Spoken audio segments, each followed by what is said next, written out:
in essence, you know what separates you from everybody else? Your You are your own personality. USP. Once you find your style, stick to it.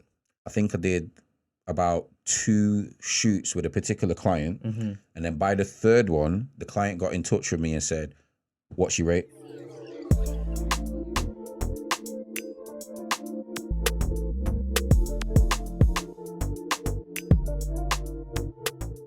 Hi guys, it's Dems. And it's Compton, and welcome to the Be Cool Studios podcast. Right, we're just gonna jump straight in. On today's episode, we're gonna give them 5 amazing tips on how to book clients as a photographer. What do you think? Let's go. Okay, straight in. Number 1, set up your social media channels. So that's all your Instagrams, LinkedIn, Twitter, Facebook, YouTube, websites, now TikTok. Yeah.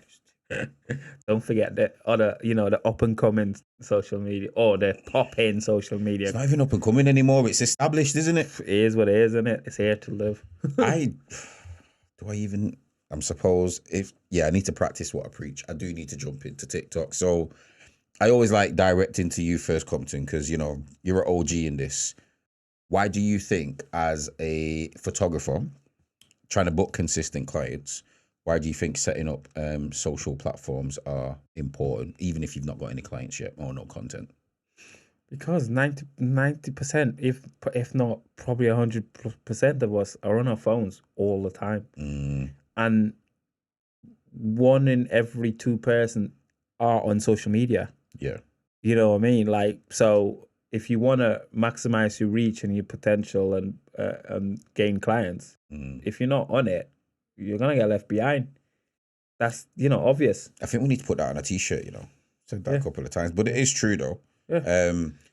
And I also suppose, though granted you might not have any content yet, etc., you do need a place of reference. So once you do start collating content, clients, etc., having a website and the social platforms, point of reference, so they can go on there and find you nice and easy. I also believe, point 2, what you also need to do is find out who's behind the lens. Yeah, like personality, like show your personality as a photographer.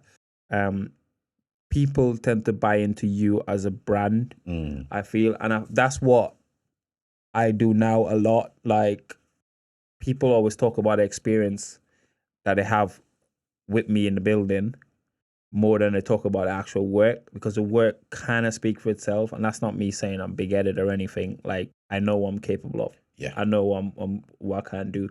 So whenever I'm at events, and you talk about networking in a minute as well, I'm constantly on the move. I'll have a chat like with the next person that photograph. I'm like, all right. And they'll look at me and like, you take my photo? I'm like, nah, I don't take your photo, but I can if you want me to. And then it just leads to a conversation and then nice and relax. Case in point, like that wedding we talked about recently that I did. I was at a wedding and I was doing wedding photos. Right? Obviously, I'm at a wedding, I'm doing the bride and groom. And out of nowhere, the bride's auntie comes over and she was like, oh, I've got this company, I need headshots. And I'm like, okay, cool. I can do that. Yeah, I do that on a regular basis too. Send me some detail, exchange, blah, blah, blah, exchange emails. And she was like, the next thing she said to me was like, I actually like your style, like your vibe. Yeah. And you seem like a really nice person and blah, blah, blah. And I think that was one of my strong suit, is that I know I'm capable of work-wise, but I also focus a lot on being a better people person. Better people person. Yeah. Right? As a creative, if you don't know how to deal and act around people, you might get left behind. That's true, because you're in the space where, I've said this before, there are many photographers, there are many clients out there as well, and the photographers are vying for these clients. In essence, you know what separates you from everybody else? Your You are your own personality. USP, and that's what's important. You've also touched on it with the wedding. Point number 3, networking. Now, imagine, let's set the scene. You've already figured out which brand of camera you want to use. I don't think we're doing promo yet, but I know which brand I use in comparison to Uncle Compton's. Starts with an N. Wink. He's just trying to get some damn deal going or something. What's wrong with innit? that? Sony, holla at me. Wow, I'm dropping names. All right, Nikon, shout your boy. I shoot on a Z6. Just saying, I could use another one. I'm being shaved-faced now if you're going to do it. But no, jokes aside, let's set the scene. You already know which camera, you know, you've got your camera already. You've got your lens. You've got your gear. You've got everything set up in terms of what gear you're going to use to shoot. You've already figured out what niche, whether it's portfolios, headshots, weddings, etc. If you're someone who's just starting photography and you want to jump in on weddings, you have got, I respect your bravery because I wouldn't jump in on that. Yeah. But let's just imagine you know your niche, you've got your gear, you've set up your social channels, your USP is you know, you're a very friendly person, you're a people person. The next step is networking. Now, networking could mean going to a meetup. Which is how these two met. So Swing the camera to me a second there. Hopefully they don't demonetize us for this. This is how I met your uncle. Yep. Everybody knew what I just did just there. We went to a meetup. Yep. Do you know what I mean? Meetups are an incredible place for a beginner photography to go and meet not just potential clients, but other people in the industry you're going to be working with. Who can potentially get you through doors that would have otherwise not be open before. So it's good to go to those events and network. And even when you're out and about, like if you go to an event, a party, and you're just a guest there, just have a chat with people around. Just, you know, tell them what you do, let them know what you do, because you never know when they might, oh, I remember that guy at that party said he does photography. Yeah. Maybe if I call his partner or his friend, they can get me in touch with him to get, you know, that type of stuff. So, but the event stuff that we met at, it's huge. Yeah. It's huge. It's big for in terms of how you get your name out there, and especially within the the creative industry. Like if you were doing portrait, right, and some, like a lot of the guys that we met at that event are all portrait photographers, right? Some I think dabble with other stuff, but they're mainly street photographers or portrait photographers, right? But I've seen others who've gone on to do. Some of them have gone on to do different things, which is obviously good. Yeah. But it could have been from, you know, going to something like that or going to another event where they've been invited to as a guest, not necessarily as a photographer, and they've networked with somebody there, and you know they've got their feet into the door. But events like that is important. We wish we do more with them. There's more now. I think there's been obviously less because of COVID. Yeah. But you know, shout out Liam. We'll give Liam props. Good guy in terms of networking. Shout out Heads Magazine. Yeah. Liam's been doing some dope things. Young creative in Manchester. He's opening a lot of doors for a lot of young creatives, and you know, he opened the door for us to meet actually because you guys were working together, isn't it? You two started in Meetup technically, that we met at. So shout out him. Keep doing the good work you're doing, fella. We appreciate you. Appreciate that. Yeah. Swing it back to me a second. We're gonna have words after this. You know why? Yes, you behind the camera. So. So just to show you guys the power of networking, right? Sometimes when I'm at home, like, and I think to myself where we are now in terms of having a studio and where we are in life, I kind of look back and I pinpoint it to one key moment. And it was a moment of networking. And I'll explain. I think I've said this to you before. So long short as possible, my cousin was DJing a few years back at an event around the corner from me. Everybody that knows me knows that I hate heat. It was a very humid day, very sticky. I've already had 3 showers. My cousin shouted at me like, yo, yeah, I'm at this basement party. Come through. I'm like, brother, it's like 20 odd degrees outside and you want me to come to a party in a basement? Absolutely not. So anyway, we've gone there and I met Liam. At the time I was doing a magazine, whatever. Didn't have my camera gear. Saw him getting around taking pictures. I was like, who's this young kid? Started talking to him. Then I shouted at my brother. Brother went home. My brother was at home. He brought my camera. Started asking Liam some questions on the spot. I got loads of footage for the little magazine I was running at the time. And then from there, me and him started talking, started networking via meeting him. Yeah. Then between him, myself, and some other creatives, we set up that What She Told Me up. That's how I met you. Yeah. Fast forward, we built that relationship. We're here having a studio now. So that is the power of networking, kids. Sometimes you might not want to do something for simple reasons like me being too hot to go outside. So in essence, you gotta sometimes, what's the phrase that they say? Put yourself in uncomfortable positions, uncomfortable situations in order to get yourself through certain things. Because you never know what's on the other side of that door that you wasn't sure that you were ready to open. Yep. And point number 4, this one's gonna cause a bit of controversy. If you are a photographer who's just starting out, and I know the Joker said a line, if you're good at something, never do it for free. However, point number 4, controversial, shoot for free. Right. So this is something I did at the beginning of my career. It's okay when you're up and coming, but once you start establishing yourself and establishing your brand, and you start seeing that progression within your work, sooner or later you're gonna have to start charging what you do. But there's still occasions where you can shoot for free, and that's not necessarily a bad thing, because I still do it occasionally now, where I do shoots. But it's mainly what's it called in the industry is sort of like personal projects.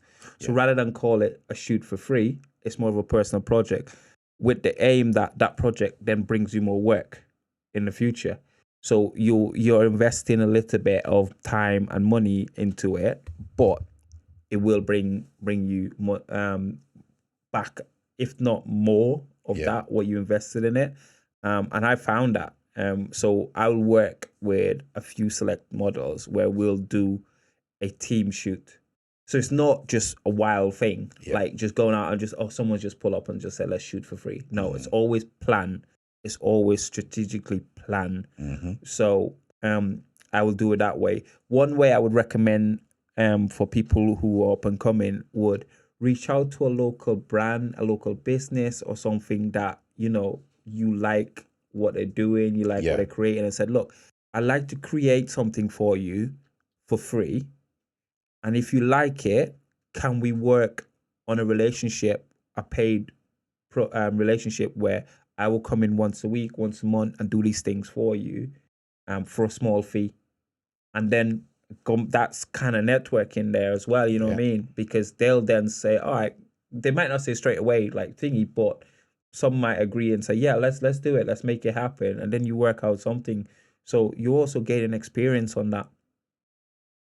So you're not technically losing out. Listen to Uncle when in my talk sense.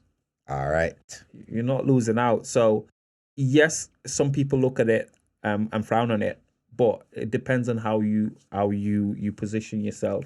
100%. It's all about how you leverage it. Now, look, you're a new photographer starting out, right? And then when you are in a position where you've not got any collateral, so what you need to realize as well, these people, whatever your niche is or whatever the brand is you want to go after, or the style of photography, you're more time approaching people who are established. So sometimes when you're new and you don't have anything behind your name, you do need to prove yourself. Yes. And that's what I mean by, don't look at shooting for free as a negative. Look at it as a chance to develop, like you said. Because especially if you're literally brand new, the more shoots you do, the better you will get. Because you learn to master your camera.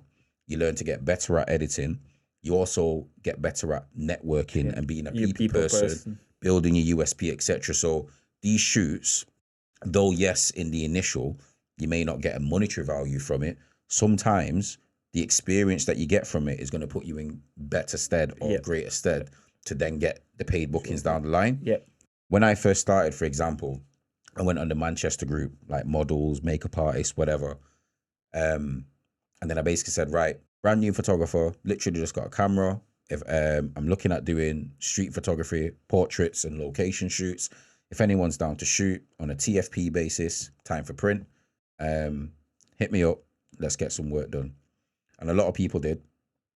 And after a while, I think I did about 2 shoots with a particular client, and then by the 3rd one, the client got in touch with me and said, "What's your rate?" See, that first time I heard "What's your rate," I was like, eyes just lights up. "What? You want to pay me?" Because I'll be honest with you, as much as I love being a creative, I think I've touched on this on a previous episode. I picked up a camera from a mercenary standpoint because I saw other creatives doing it. I saw the dope work they were doing, and I thought, I'm a quick learner. I can do this too. And then so I think it was within the first 2 months, after a few shoots, that client come back. The client that I offered 2 free shoots said, "What's your rate?" I told them a price and they paid it, no questions. That was a dope feeling. Good people to actually do free shoots with is family and friends. As much as it can. You have to explain, because Biggie did say family and friends don't mix. I can't say the actual bar. Yeah. We'll get in trouble. In the way, as in... Sorry, family, friends and money don't mix. Select, not everybody, a few of your family members that are potentially got a bigger sort of network and then bigger reach, right? Look at what they do, who they hang out with, right? And go to them and say, "Look, do you mind if I do a photo shoot for you?" And then obviously you then say to them, "Can you share that with on your socials, blah, blah, blah. Make sure you tag me, whatever." Right. So that those people that you network with can see it. Yeah. So if you're struggling to do it with outsiders, like meeting people outside and going to them and said, "Look, can I do a shoot for you in exchange for blah, blah, blah. And then if you like it, we can work on something more, more stable going forward, where I'll come in and create content for you for a set price." Do it. Go to, like, I'm sure we all have some uncle or auntie or cousin that's doing something within a area that you can network and gain experience and also clients from. We all know somebody that knows somebody in that sort of way, and using that to your advantage is great. Because ultimately, you've got to make it make sense for you. Yeah. And like you said, though the headline was "shoot for free," there are caveats. Make it make sense for you. And then you did hit the nail on the head. Once you get to a stage where within your hearts, like that inner voice, that that, because photography is something you're always going to elevate. You're always going to get better. There are pictures you looked at from maybe last month. Last month. I could do. There's pictures that you've looked at from the start of the year. I've made a mistake there. I could do that. I could do that better. So you've looked at from the start of the year to now. You've got better, right? Yeah. We're always going to improve and always going to get better. And you say, as you say that, I say this.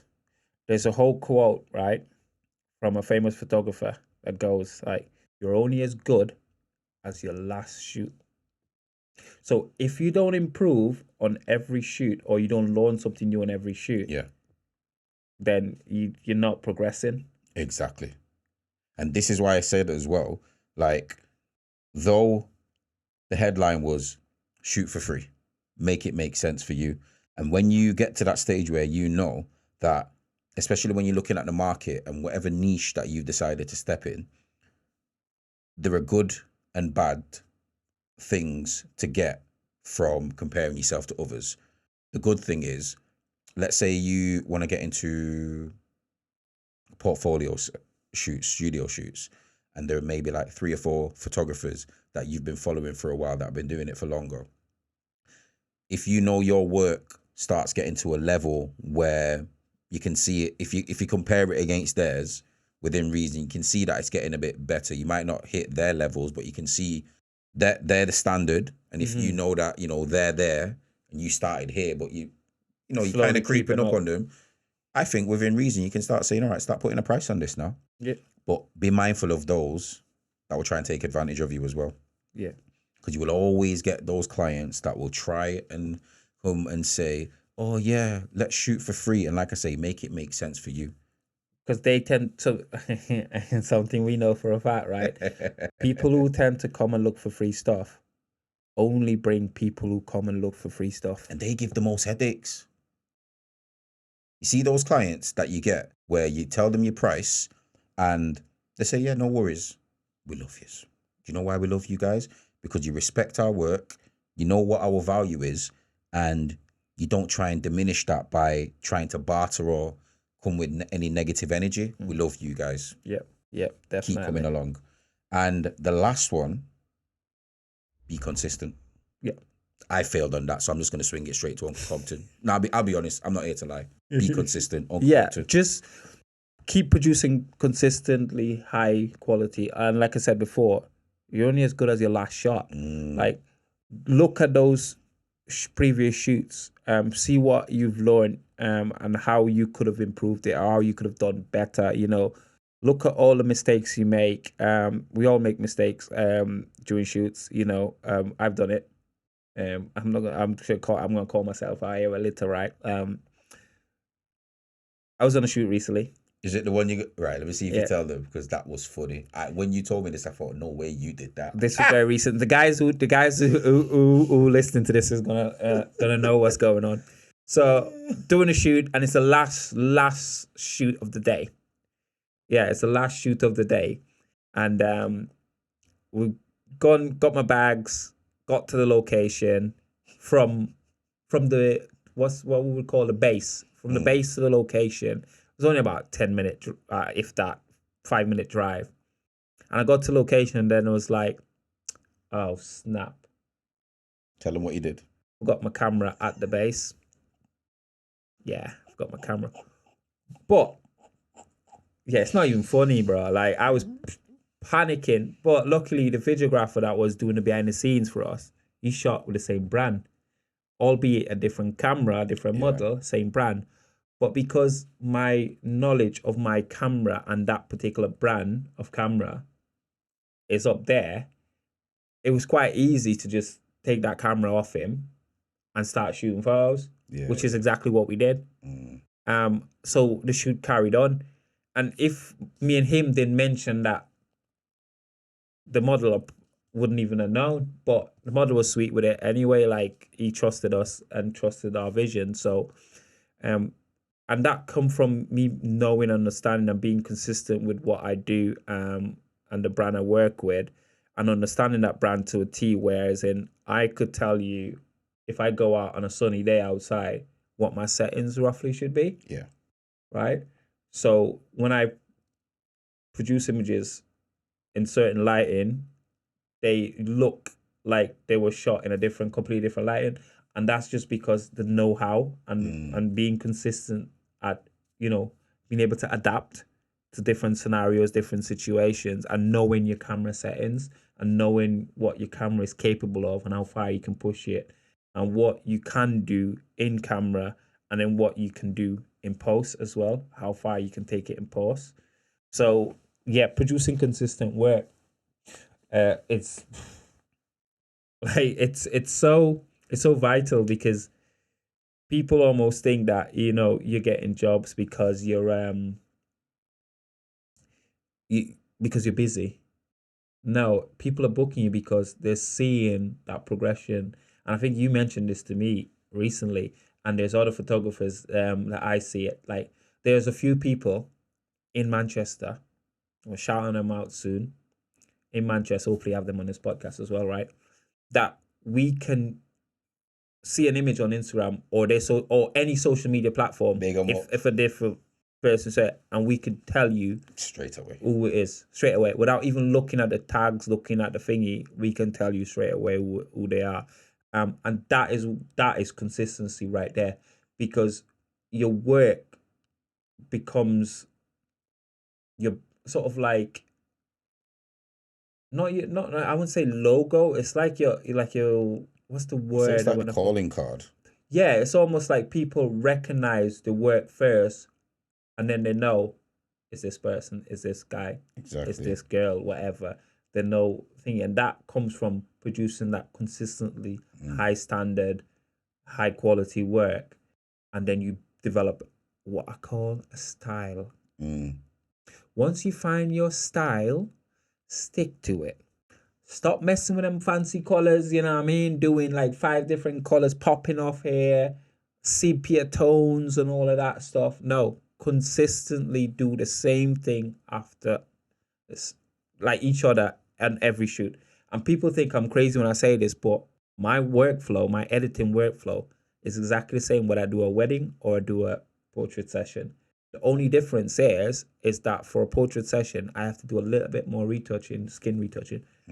The color corrections, the everything is exactly the same, and that's because again, I know the camera like the back of my hand, so I know exactly what I'm getting out of it. I know how to deal with the lighting setup. So I've developed presets on my computer that I can go to and say, all right, this lighting setup, I need this.